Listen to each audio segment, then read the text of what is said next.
బంగాళాఖాతంలో అండమాన్ సమీపంలో శనివారం ఉదయం అల్పపీడనం ఏర్పడింది.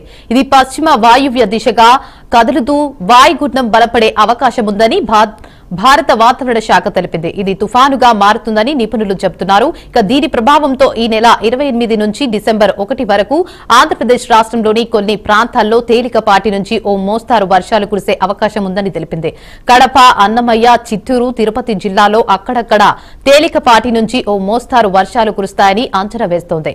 తుఫానుగా మారితే సెన్యార్ అని భారత వాతావరణ విభాగ నామకరణం చేయనుంది. ఇక ఈ పేరును యునైటెడ్ అరబ్ ఎమిరేట్స్ సూచించింది. అయితే తుఫాన్ తీరం దాటే ప్రాంతంపై ఇంకా స్పష్టత రాలేదని నిపుణులు చెబుతున్నారు.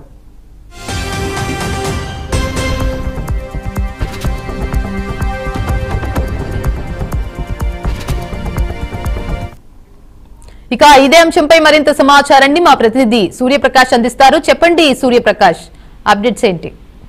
ఎస్ దేవిక, బంగాళాఖాతంలో అయితే ప్రస్తుతం బలపడుతున్న అల్పపీడనం ప్రభావంతో రేపు అది అల్పపీడనం కాస్త వాయుగుండంగా మారే అవకాశం ఉందని అయితే వాతావరణ శాఖ అధికారులు అయితే హెచ్చరిస్తున్నారు. ప్రస్తుతం ఇది ఇప్పటికే అయితే అండమాన్ నికోబార్ అలానే మాల్దీవ్స్ మధ్యలో అయితే దీన్ని కేంద్రీకృతమైన పరిస్థితి కనిపిస్తుంది. ఈ యొక్క అల్పపీడన ప్రభావంతో అయితే రాగల 48 గంటల్లో అయితే రాయలసీమతో పాటు కోస్తాంధ్ర పరిసర ప్రాంతాల్లో అయితే భారీగా అయితే వర్షాలు కురిసే అవకాశం ఉంటుందని అయితే వాతావరణ శాఖ అధికారులు అయితే తెలియజేస్తున్నారు. ప్రధానంగా ఆంధ్రప్రదేశ్ తో పాటు అవతల తమిళనాడు, కర్ణాటక బోర్డర్ ఏవైతే ఉంటాయో ఆ ఏరియాస్ లో కూడా అత్యధికంగా వర్షాలు కురిసే అవకాశం ఉంటుందని అయితే ప్రస్తుతం వాతావరణ శాఖ అధికారులు తెలియజేస్తున్నారు. అలానే యానం ఇది దిశ మార్చుకుని ఏమైనా యానం కూడా వచ్చే అవకాశం ఉంటుంది. యానం పరిసర ప్రాంతాల్లో అలానే కాకినాడలో గత అక్టోబర్ లో అయితే ఒక విధ్వంసం సృష్టించింది కాకినాడ పరిసర ప్రాంతాలు మొత్తం కూడా. అటువంటి తుఫాను మాదిరిగానే ఈ యొక్క ప్రభావం ఏమైనా మారే అవకాశం ఉంటుందని, యానం వైపు కూడా దీని ప్రభావం ఉంటుందని ప్రస్తుతం వాతావరణ శాఖ అధికారులు తెలియజేస్తున్నారు. కానీ ఇది తుఫానుగా బలపడే అవకాశం ఉంటుందా లేదని ప్రస్తుతానికి అంచనా వేసే పరిస్థితి లేదు. ఎందుకంటే ఇప్పుడు అక్టోబర్ వరకు అయితేనే ఇటువంటి వర్షాలు అలానే తుఫానులు అత్యధికంగా వస్తుంటాయి. కానీ చాలా ఏళ్ల తర్వాత నవంబర్ ఎండింగ్ టైంలో అయితే ఇటువంటి తుఫాను ప్రభావం కలిగించే విధంగా అయితే రావడంతో అయితే ప్రజలంతా కూడా అప్రమత్తంగా ఉండాలని వాతావరణ శాఖ అధికారులు తెలియజేస్తున్నారు. దీని ప్రభావం ఏదైతే తుఫాను అయితే ఒకవేళ తుఫాన్గా వస్తే దీనిపైన సెన్యార్ గా దీని యొక్క నామకరణం కూడా చేశారు. దీనిపైన ప్రజలంతా కూడా అప్రమత్తంగా ఉండాలని అలానే ప్రభుత్వ అధికారులు మొత్తానికి కూడా ఆదేశాలు జారీ చేసిన పరిస్థితి కూడా ఇక్కడ కనిపిస్తుంది. ఈ యొక్క తుఫాను ప్రభావం ఒకవేళ తుఫాన్ గానీ ఏమైనా ఉంటే గుంటూరు, పల్నాడు, డెల్టా అలానే యానంతో పాటు ఇక్కడ మనకి ఏవైతే కిందన తమిళనాడు బోర్డర్ కి ఏవైతే ఉన్నాయో జిల్లాలో ఆ జిల్లాలన్నింటిలో కూడా ఈ యొక్క వర్ష ప్రభావం ఉంటుందని అయితే వాతావరణ శాఖ అధికారులు అయితే తెలియజేశారు. మరీ ముఖ్యంగా ఈ రోజు సాయంత్రం నుండి సాయంత్రం వరకు దాదాపు రాగల 24 గంటలు అయితే హెవీ రెయిన్ ఫాల్స్ అయితే ఉంటాయని విషయాన్ని అయితే తెలియజేస్తున్నారు. పొట్టి శ్రీరాములు, నెల్లూరు జిల్లా అలానే చిత్తూరు, తిరుపతి, అన్నమయ్య, వైఎస్ఆర్, కడప ఈ యొక్క జిల్లాలో అయితే అలానే సౌత్ కోస్టల్ ఏరియాలో కూడా రాయలసీమ ప్రాంతాల్లో కూడా భారీగా అయితే వర్షాలు కురిసే అవకాశం ఉంటుంది. పంట చేతికి అందే సమయం కావస్తుంది.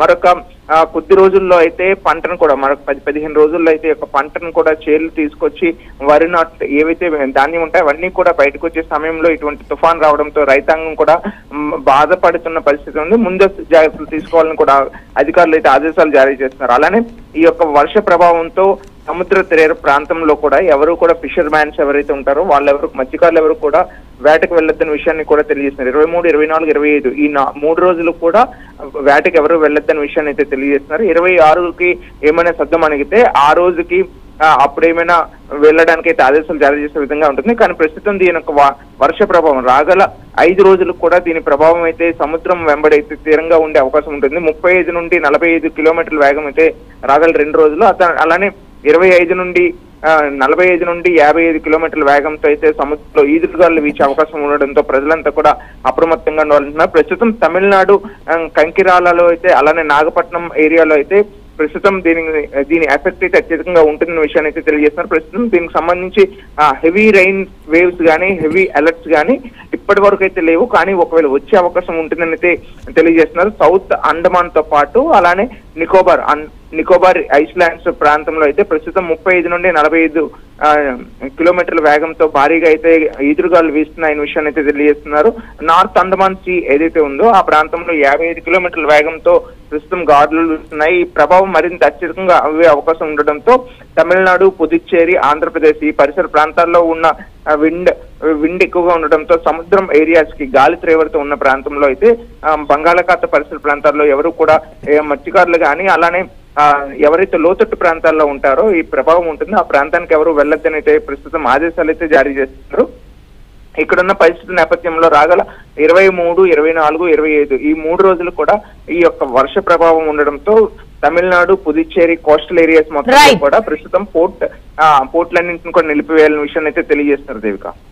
Right, thank you for the update Suryaprakash.